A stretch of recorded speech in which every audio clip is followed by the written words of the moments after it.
The iPhone XR was the most popular selling iPhone at the end of 2018, or was it exactly? Actually, some numbers that have been reported by consumer intelligence reports kind of sell a little bit of a different story than what Apple may have told you. Of course, there's many different ways to interpret this. At the same time, Apple was correct that the XR was the most popular unit, but not exactly giving you all of the data saying that the XS shipped more units overall. There's many different ways you can take this, so the takeaway you have to remember though is that things are not as simple as they may seem.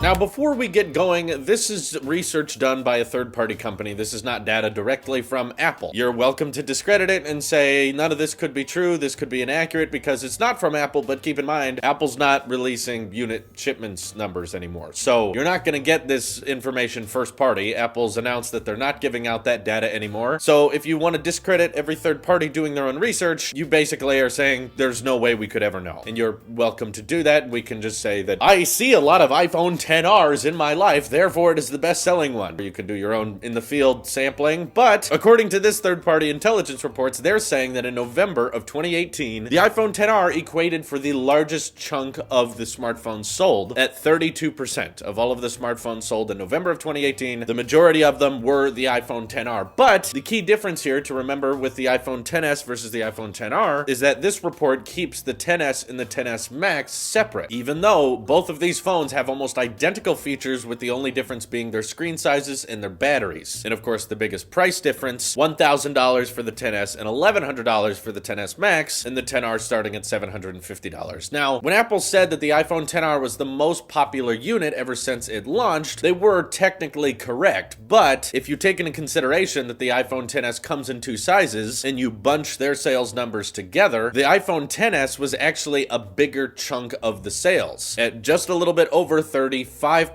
of the sales in the November 2018 period. And the other thing to keep in mind is that this is the peak month of the iPhone XR. This is essentially the first full month it's been available right at launch. And I don't know if you guys know this, but when a smartphone is released, typically the sales do the absolute best right when the phone comes out, and then they slow down over the course of the year and then level out and they eventually fall off and die. But for the most part, the best sales time for a smartphone is right when it comes out. And we're experiencing the data of right when the XR came out, but we're not experiencing the data of right when the iPhone XS came out. The iPhone XS was dropped at the end of September, and its peak month was likely October, where the most amount of people were upgrading their phones, seeing that the new XS is available, buying it and upgrading and spending $1,000 plus on their new iPhone. We're seeing some of the downfall of the new XS launch, and it's still outperforming the XR in its peak month of November. Now, I understand there's multiple ways you can take this. You can say, well, if you separate the XS from the XS Max and consider them different units, then the XR was the most popular, and you are correct. For a single screen size, for a single version of a product, the XR did outsell both the XS Max and the iPhone XS, but if you consider the fact that they're really the same phone, one's just more expensive than the other, but they all have the same features, more people overall, even in the month of November, the peak month the iPhone XR came out, more people chose to go with the iPhone XS. So you can kind of take your own narrative with this and say, yes, the XR was the best selling, or no, not quite, it didn't sell as well as the new XS models, but here's my takeaway from it. 3 new iPhones came out this year. Let's not talk about the product red iPhone 8 Plus, that doesn't count. But 3 new iPhones came out, the XS and the XR and the XS Max. And in my opinion, a lot of the debate between which smartphone would sell the best was residing on a lot of people's opinion of which phone prioritizes more consumers' needs. Is 3D touch, dual cameras, OLED displays, thinner bezels, are all those things something a lot of people don't care about? Or would most people just rather have the latest iPhone? They don't care about the pixel density, they don't care about OLED, they don't care about dual cameras and all that stuff. They just want a basic iPhone. And the answer is both of these phones, the XS and XR, prioritize a lot of things that were important to a large amount of people, because as this report is saying, the sales numbers were not a dead giveaway. The XR did not drastically outsell the new XS models. And based on the month of November's data, there was still a little bit more people that would rather spend the $1,000 plus to get get the latest, greatest iPhone they can. Meaning that for the majority of iPhone upgrades, for the majority of people upgrading their iPhone this year, they're not necessarily looking at the compromises of the XR and thinking,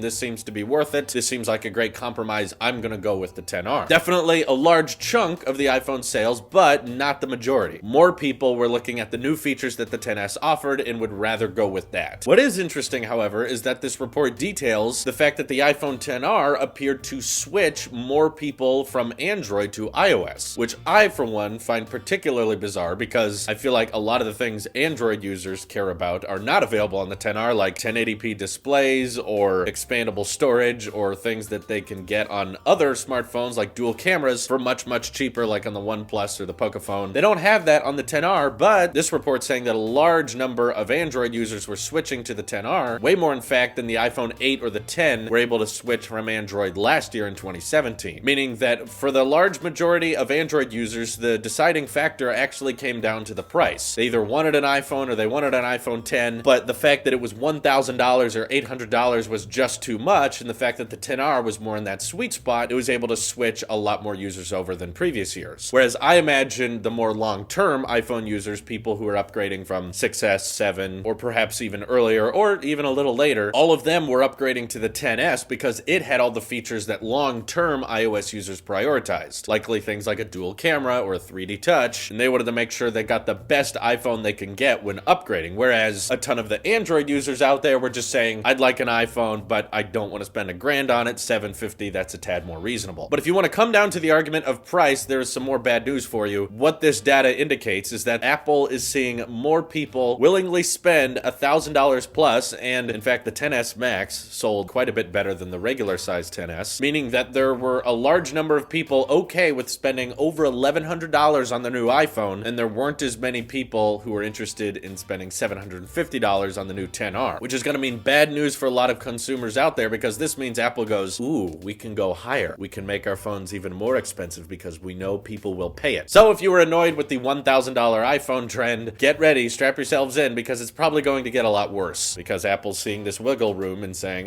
we can keep pushing it, we can keep pushing it. But luckily, I think the XR is still selling incredibly well for the fact that usually when Apple releases a more affordable option, it doesn't do terribly well. But this year, it seems like the XS sales and the XR sales are incredibly close, but based on this data, the XS is doing a little bit better. But I think the fact that the XR and the XS seem to be fairly matched means that Apple's going to focus fairly heavily on upgrading and keeping the XR available and hopefully getting that price lower next year, and perhaps even upgrading the hardware in the iPhone XR, which I'm not exactly sure how you do. That's tricky because you want to upgrade your budget phone, but you don't want to make it too good so that it's better or close to being as good as the XS. You got to keep your XS exclusives ready, so you can't do too much with the XR upgrade, but perhaps that's a different video entirely. Anywho though, those are the numbers, those are some of the reports we're seeing. I'd love to hear what you guys think about it down in the comments below. This is your Apple Sheep here, and I'll see you in the next one.